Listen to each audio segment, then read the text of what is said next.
హల్లెలూయా. Good morning. మరొక ప్రశస్తమైన సమయం మన దేవుడు మనకు అనుగ్రహించున్నాడు. ఆయన మాటలు ధ్యానించే సమయం, ఆయన సన్నిధిలో గడిపే సమయం ఎంతో విలువైనది. ఆయన ఆవరణలో ఒక్క దినము కూడా 1000 దినముల కంటే శ్రేష్టం అన్నమాట. మనం నిజంగా నమ్మితే దేవుని సన్నిధిని, ఆయన పెన్నిధిని మనం కోరుకుంటాం. ఆనాడు దావీదు, నా జీవితంలో ఒక్క మరి అడిగాను, దానిని నేను వెతుకుచున్నానని చెప్పినట్లుగా ఏంటి అని అడిగితే ఆయన ప్రసన్న ఆలములో కూర్చోాలన్న ప్రసన్నతను చూడాలి. జీవితకాలం అంతా ఆయనతో ఉండాలని. నిజంగా మనం ఈ లోకాన్ని విడిచిపెట్టిన తర్వాత పరలోక రాజ్యంలో మనకు అదే పని, ఆయనతోనే ఉంటాం, ఆయన ఎదురుగుండానే ఉంటాం, ఆయన్ని ఆరాధించుకుంటూ ఉంటాం. మరి ఇహ ముందు కూడా ఆయనతో సహవాసం చేసే అనుభవాన్ని క్రీస్తు ద్వారా మనకు కలుగు చేశాడు కనుక దేవునికి నేను నరులకును మధ్యవర్తి ఒకడే ఆయన క్రీస్తు యేసు అను నరుడు అనే క్రీస్తు మన ప్రభువుగా ఉంటే మనం పరలోకపు అనుభవాలను భూలోకంలోనే అనుభవించవచ్చు. రెండవ చిన్న ప్రార్థనతో దేవుని మాటను, ఆయన మనస్సును ఎరుగుదాం. పరిశుద్ధుడా, నీకు వందనములయ్యా. లోకంలో ఎక్కడ చూసినా అసూయలు, ద్వేషాలు, గర్వము, ఈగో, ప్రెజుడిసెస్ చూస్తున్నాము నాయన. ఇటువంటి భయంకరమైన లోకంలో దేవుని బిడ్డలుగా మేము ప్రేమ, జాలి, దయ కలిగిన వారిగా, నీ మనసు కలిగిన వారిగా జీవించటం సహాయం చేయము. క్రీస్తునామమున అడుగుచున్నాము తండ్రి, ఆమేన్. స్తోత్రం. ఎలా ఉన్నారండి? నిజంగా చెప్పండి, మీరు నిజంగా సంతోషంగా ఉన్నారా? మీరు నిజంగా అన్ని సమయాలలో సంతోషంగా ఉండగలుగుతున్నారా? మనలో చాలామంది పరిస్థితులన్నీ బాగున్నప్పుడు సంతోషంగా ఉంటాం. మరి ముఖ్యంగా మనుషులు మనల్ని పొగుడుతున్నప్పుడు, ప్రేమిస్తున్నప్పుడు, మన పట్ల మర్యాదగా ప్రవర్తిస్తున్నప్పుడు, మనమంటే విలువ ఇచ్చినప్పుడు మనకి ఎంతో తృప్తిగా, ఆనందంగా ఉంటుంది. కానీ మనుషులు మనల్ని తృణీకరించినప్పుడు, రిజెక్ట్ చేసినప్పుడు, చులకన చేసినప్పుడు, విమర్శించినప్పుడు, మనకు వేరైనప్పుడు, మనతో కలవనప్పుడు, మనతో ఏకీవించకుండా వారేదో సాధించామనేటువంటి మనసుతో ఉన్నప్పుడు, అలాంటి వారిని చూసినప్పుడు మనకి ఏమవుతుంది? చాలాసార్లు మనం వాళ్ళను బట్టి మన సమాధానాన్ని పోగొట్టుకుంటున్నాం. ప్రభు చెప్పిన కొన్ని మంచి విషయాలు లూకా సువార్త 9వ అధ్యాయం 49వ వచనం దగ్గర ఉన్న వచనాల్లో చూస్తే, ఒకసారి యోహాను వచ్చి, ఏలినవాడా, ఎవడో ఒకడు నీ పేరిట దెయ్యములు వెళ్ళగొడుతాం మేము చూశాము, వాడు మనల్ని వెంబడించినోడు కాడు, కాబట్టి మేము వాళ్ళని ఆటంకపరిచాము అని ఏదో గొప్ప కార్యం చేసినట్టు ప్రభుత్వం చెప్పాడు. నీ పేరు ఉపయోగించుకోని ప్రభువా, దెయ్యాలు వెళ్ళగొట్టుకుంటున్నాడు ఒకడు, వాడు మనతో ఉన్నాడు కాదు, మనల్ని వెంబడించినోడు కాదు అని ఒక విధమైన అసూయతో, లేక ఒక విధమైన ఏంటో తను ఏదో నిష్టగా ఉన్నాను, మిగిలిన వాళ్ళు లేరు, నిన్ను వాడుకుంటున్నారు అని ఏదో ఒక సాకులాగా చెప్తున్నాడు. అందుకేమన్నాడు తెలుసండి ప్రభు? అందుకు యేసు, మీరు వారిని ఆటంకపరచకండి, మీకు విరోధి కానివాడు మీ పక్షమున ఉన్నవాడే అని తనతో చెప్పాడు. పోనీలే, ఎవరో ఒకళ్ళు ఏదో విధంగా నా నామాన్ని ఉపయోగించి ఏం చేస్తున్నారు? దెయ్యం వెళ్ళగొడుతున్నాడు, దెయ్యం పట్టిన వాళ్ళని విడిపిస్తున్నాడు, సేవ చేస్తున్నారు. దానికి పౌలు అన్నాడు చూడండి, కక్ష చేతను, మిష చేతను, నిజంగాను యథార్థంగాను ఈ విధము చేతను ఏదో విధంగా దేవుని సువార్త ప్రకటించబడుతుంది అని చెప్పి నేను సంతోషిస్తున్నాను. ప్రస్తుత నాళ్ళు ఎలా ఉందంటే అండి, మనలాగా ఇంకొకటి చేయలేదని వాళ్ళని విమర్శించడం, వాళ్ళలాగా మనం లేమని మనం అసూయపడటం, మనకంటే వాళ్ళు తక్కువ వాళ్ళని కించపరచడం, వాళ్ళకంటే మనం ఎక్కువ వాళ్ళని గర్వించటం. అసలు అందరికీ విలువ ఎక్కడ వచ్చింది? ఆ ప్రభు అయిన యేసుక్రీస్తు ద్వారా కదా. అందరి చేతుల్లో ఉన్నది బైబిలే కదా. అందరూ చేసేది ఆయన నామంలో ప్రార్థనే కదా. ఎవడి బలహీనతలు వారికి ఉన్నప్పుడు ప్రతి ఒక్కడూ వాడి బలహీనతని ఎరుగుటకు, ఇతరులో ఉన్న మేలును చూచినప్పుడు క్రీస్తును మహిమపరచుటకు మనం నేర్చుకోవాలి. కానీ క్రీస్తు బిడ్డలమని చెప్పుకున్నప్పుడు క్రీస్తు యేసును కలిగిన ఈ మనస్సు ఎవరిని ఆటంకపరచొద్దు, ఎవరికి అభ్యంతరంగా ఉండొద్దు, ఎవరిని ద్వేషించొద్దు, ఎవరి మీద అసూయపడొద్దు, తొందరపడి ఎవరిని తీర్పు తీర్చొద్దు. మన తీర్పులు సరిగావండి. దేవుని తీర్పులు న్యాయమైనవి. ఆయన సమస్తము చక్కగా చేస్తున్నాడు, అందరినీ పరిశీలిస్తున్నాడు, ఆయనే అనుమతిస్తున్నాడు, ఆయనే చూస్తూ ఉన్నాడు. ఎందుకంటే ఆయన దీర్ఘశాంతం కలిగిన వాడు. Let us learn our lessons. వాడి పాఠాలు నేర్చుకుంటాడులే, వాళ్ళే వాళ్ళ పాఠాలు నేర్చుకుంటారు అని దేవుడు ఓపిక పడుతున్నప్పుడు మనమెవరు అండి తీర్పులు తీర్చడానికి, ఆటంకపరచడానికి? ఈరోజున యేసయ్య ప్రేమను గుర్తించకుండా, ఆయన మనస్సు నెరగకుండా అనేక మంది క్రైస్తవులు అనబడిన వారు ప్రార్థిస్తున్నామనే వారు ఉండటం అనేది, విశ్వాసులు అనేవారు ఉండటం అనేది ఎంతగానో దేవుని ప్రేమ కలిగిన హృదయాన్ని గాయపరుస్తుంది. ఒక తల్లి తన బిడ్డల్లో ఒకరొకరు అసూయపడుతున్నప్పుడు, ఒకరినొకరు విమర్శించుకుంటున్నప్పుడు, ఒకరికొకరు కొట్టుకుంటున్నప్పుడు సంతోషంగా ఉండగలదు. అందులో మంచోడు అవుతావు, చెడ్డోడు ఉంటాడు, పెద్దోడు ఉంటాడు, చిన్నోడు ఉంటాడు, కానీ అందరూ తన బిడ్డలే కదా. అలాగే మనందరం ఆయన బిడ్డలమే. ఇంకో ఉదాహరణ చెప్పారు చూడండి. ఆయన పరలోకాన్ని, ఆయన యెరూషలేమునకు వెళ్ళుటకు మనసు సిద్ధపరుచుకొని 52వ వచనం బట్టి తనకంటే ముందుగా దూతలను పంపరు. వారు వెళ్ళి ఆయనకు బస సిద్ధం చేయవాలని సమరయేలు యొక్క గ్రామంలో ప్రవేశించారు. కానీ ఆయన యెరూషలేమునకు వెళ్ళని అభిముఖుడైనందున వాళ్ళు చేర్చుకోలేదు. ఆ యొక్క సమరయ వారు యేసు ప్రభువుని ఒక సమయంలో చేర్చుకోలేదు. యేసు ప్రభువుని సమరయులు, ఆయన యూదుడని, యూదులకు సమరయులకు ఏవో భేదాలు ఉన్న మూలాన ప్రభువుని చేర్చుకోవడానికి వాళ్ళు ఒప్పుకోలేదు.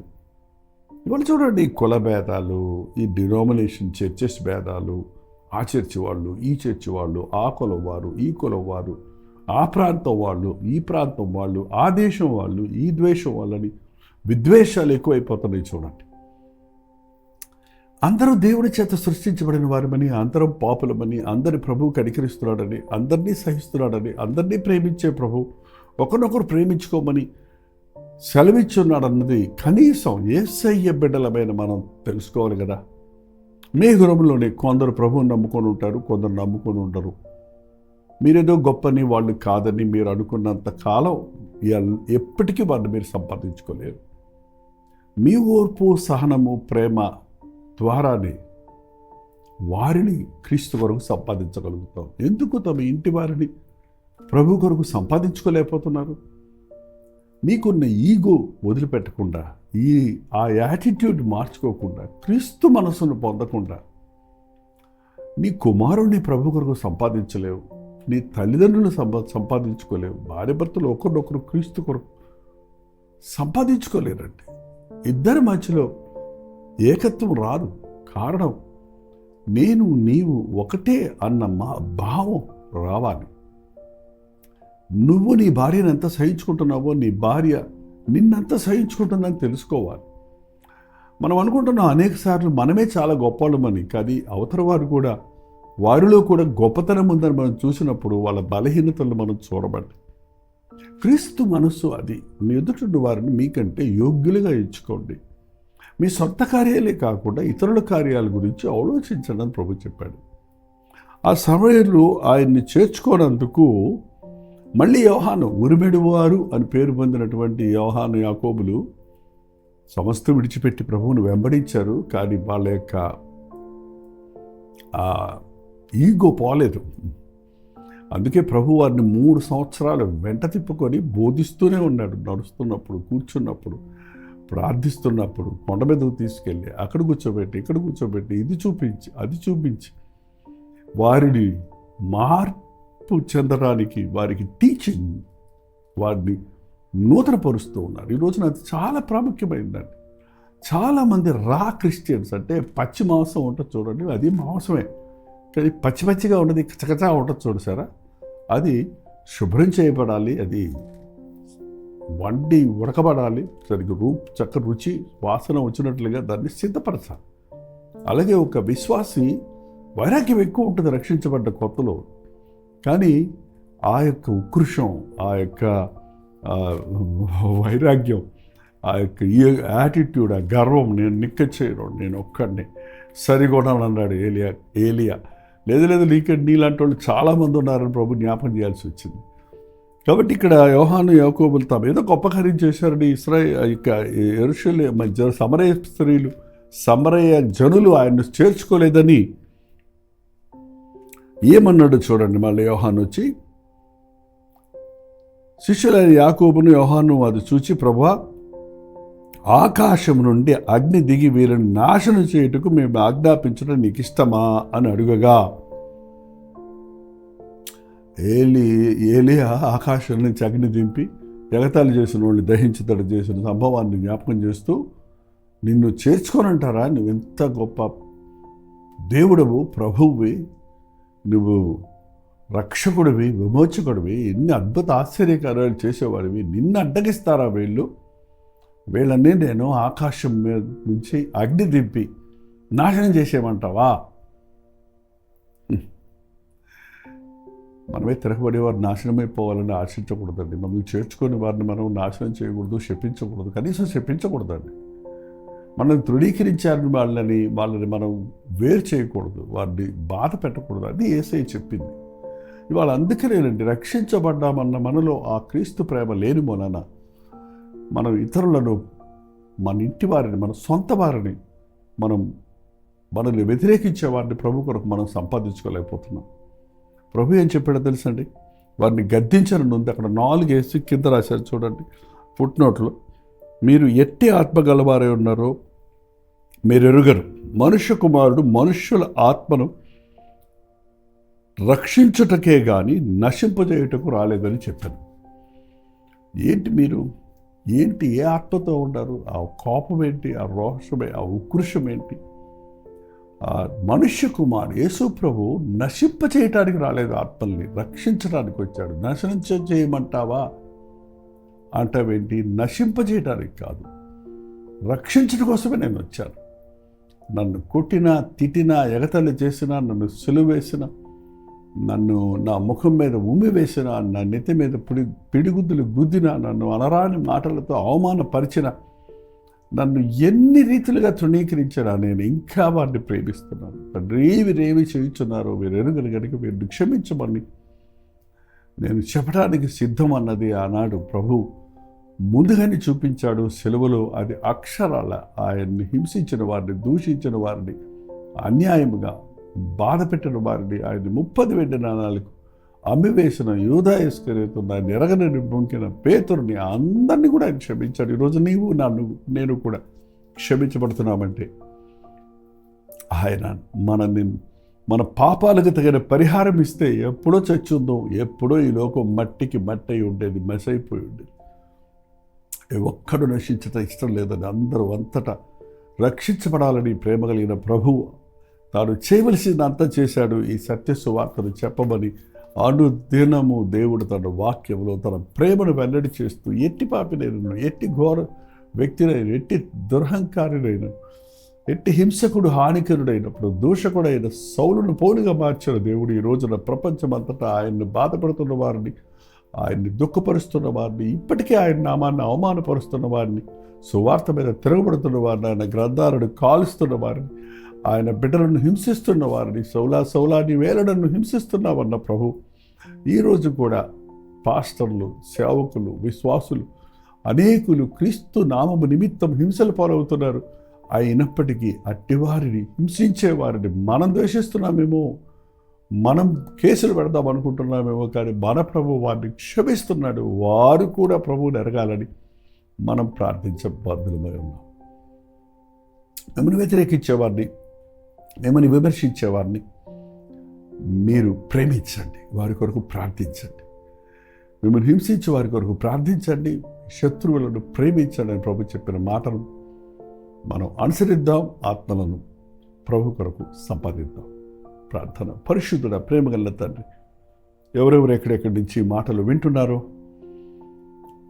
ఎన్నోసార్లు ఎంతోమంది నీ నామాన్ని అవమానపరచడం మేము వింటున్నప్పుడు, ఈ సోషల్ మీడియా ద్వారా అక్కడక్కడ జరుగుతున్న సంభవాల గురించి మేము ఎరుగుతున్నప్పుడు తెలియని ఉకృషం, తెలియని కోపం మాలోకి వచ్చినప్పటికీ నీ ప్రేమ మాలో పుట్టినట్లుగా అట్టివారు అయ్యో వీరేం చేస్తున్నారో వీరికి తెలియదయ్యా, ఇటు వారిని క్షమించమని ప్రార్థించేవారిగా ఉండటానికి ఈ అంచె దినాలలో తండ్రి నీకు విరోధిగా ఉన్నవారు అనేకులు నీ పక్షములో చేరినట్లుగా పరిశుద్ధాత్మని కార్యాలు జరిగించమని వారి మనోనేత్రాలు తెరిచి వేసే రక్షకుడిని గుర్తించినట్లుగా ఆత్మకార్యాలను ప్రపంచవ్యాప్తంగా జరిగించమని, నీ ప్రేమను వెల్లడి చేయవారిగా జీవించటకు మా ఒక్కొక్కరు కూడా సహాయం చేయమని యేసు క్రీస్తు నామములో అడుగుచున్నాను తండ్రి.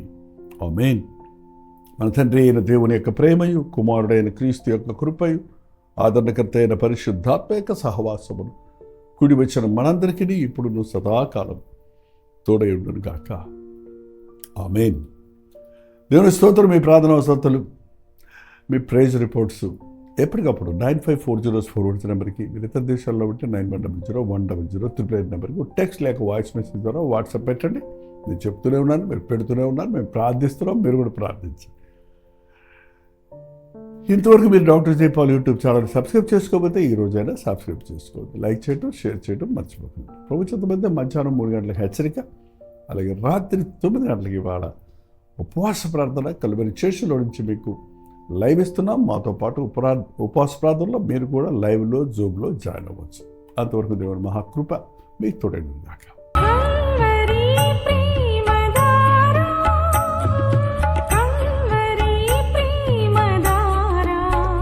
కల్వరి ప్రేమధార అనే మా ద్విమాస పత్రికను ఈ మధ్య త్రైమాస పత్రిక అంటే 3 నెలలకి ఒక్కసారి మాత్రమే ప్రింట్ చేయగలుగుతున్నాం. మరి గత 40 సంవత్సరాల పైబడి కొనసాగుతున్న ఈ పత్రికను ఆపు చేయటం ఇష్టం లేక దీన్ని త్రైమాస పత్రికగా మార్చున్నాం. మీరు కల్వరి ప్రేమధార పత్రికను చదువుతున్నారా?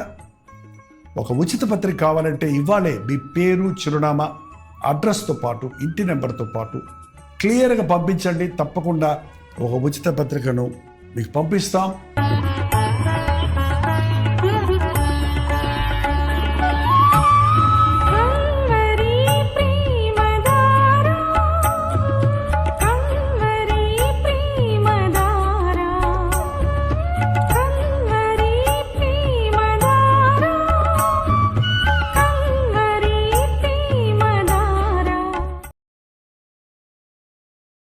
హల్లెలూయా. పూనా పరిసర ప్రాంతాల్లో ఉన్న వారికి శుభవార్త. ప్రభుచిత్తమైతే ఈ జనవరి 26వ తారీఖు రిపబ్లిక్ డే సందర్భంగా హాలిడే ఉంది కనుక ప్రభు అయిన యేసుక్రీస్తు నామములో మనందరము కూడి ఆయన్ని ఆరాధించటానికి, ఆయన వాక్యాన్ని ధ్యానించటానికి ఒక ప్రత్యేకమైన గెట్ టుగెదర్ను పూనాలో జనవరి 26వ తారీఖున ఏర్పాటు చేస్తున్నాం. సాయంత్రం 5 గంటల నుంచి 10 గంటల వరకు ఒకే సెషన్. రండి, పాల్గొనండి. హిందీ వారు, తమిళ వారు, తెలుగు వారు, ఈవెన్ మలయాళం ఆర్ కన్నడ భాషలో మాట్లాడే వారందరికీ ప్రేమతో ఆహ్వానిస్తున్నాం. ఎందుకంటే ప్రతిరోజు తెలుగు, తమిళ్, హిందీ, మలయాళం, బెంగాలీ, ఒరియా భాషల్లో ఇవ్వబడుతున్నటువంటి వర్తమానాలు, టీవీ ప్రోగ్రామ్స్ అనేకులు మీరు వీక్షిస్తున్నారు. పూనా లాంటి పట్టణంలో అన్ని భాషల వారు ఉన్నారు. మీ అందరి కొరకు అన్ని భాషల వారిని, అన్ని జాతుల వారిని ప్రభు తన రక్తం ఇచ్చి కొన్నాడు కనుక మనందరం ఏకముగా కూడి దేవుణ్ణి మహింపరచడానికి, దేవుడు చేసిన మేళ్లను గురించి ఆయన్ని ఘనపరచడానికి, దేవుని వాక్యాన్ని నేర్చుకొని ప్రభు రాకడ కొరకు సిద్ధపరచడానికి ప్రత్యేకమైన 1 డే గెట్ టుగెదర్ను జనవరి 26వ తారీఖున ఏర్పాటు చేస్తున్నాం. రండి, మీ స్నేహితుల్ని, బంధువుల్ని, ఫ్రెండ్స్ని కూడా ఆహ్వానించండి. మిమ్మల్ని వ్యక్తిగతంగా చూడటానికి, మీ కొరకు ప్రార్థించడానికి కూడా నేను సిద్ధంగా ఉంటాను. రండి, పాల్గొనండి, దైవాశీర్వాదాలు పొందండి. చిరునామా గమనించండి. YMCA international centre, new Rashtrapet, near quarter gate, Poona. మరిన్ని వివరాలు కావాలంటే ఈ కింద పడినటువంటి ఫోన్ నెంబర్కి మీరు కాల్ చేయొచ్చు, వాట్సాప్ మెసేజ్ పెట్టచ్చు. రండి, పాల్గొనండి, దైవాశీర్వాదాలు పొందండి.